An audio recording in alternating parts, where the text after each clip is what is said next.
पुराने जमाने में बनी इसराइल का एक बादशाह था जो काफिर होने के साथ साथ बहुत जालिम भी था, जो लोगों को खंजीर का गोश्त खाने पर मजबूर करता था और जो आदमी इनकार करता तो उसे सख्त सजाएं देकर हलाक करवा देता।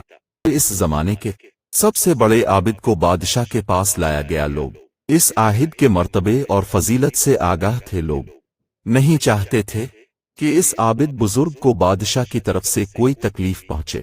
चुनांचे एक सिपाही ने आबिद से कहा, अब मुझे एक बिक्री का बच्चा ज़बह करके दे दें।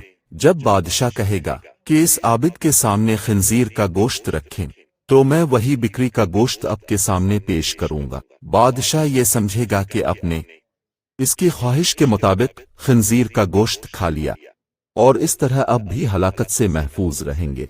आबिद ने बिक्री का बच्चा ज़बह करके इसका गोश्त सिपाही को दे दिया। जब आबिद को बादशाह के सामने लाया गया तो बादशाह ने हुक्म दिया कि खंजीर का गोश्त लाया जाए। मंसूबे के मुताबिक तो इस सिपाही ने बिक्री का गोश्त आबिद को पेश किया। मेरे सामने खंजीर का गोश्त खाओ। आबिद ने कहा, मैं हरगिज न खाऊंगा। ये सुनकर सिपाही ने इशारे से बताया कि ये वही बकरे का गोश्त है जो आपने दिया था, आप बिला झक खा लें। लेकिन आबिद ने बादशाह के सामने वो गोश्त खाने से इनकार कर दिया। जालिम बादशाह ने सिपाहियों को हुक्म दिया कि उसे कत्ल कर दें।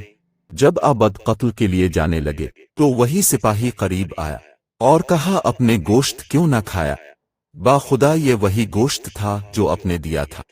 आबिद ने कहा, ऐसी कोई बात नहीं, बल्कि मैं इस बात से डर गया था कि लोग मेरी वजह से फितना में मुब्तला हो जाएंगे, क्योंकि जब भी किसी को खंजीर का गोश्त खाने पर मजबूर किया जाएगा तो लोग कहेंगे कि फलां आबिद ने भी तो मजबूर होकर हराम गोश्त खा लिया था, लिहाजा हम भी खा लेते हैं।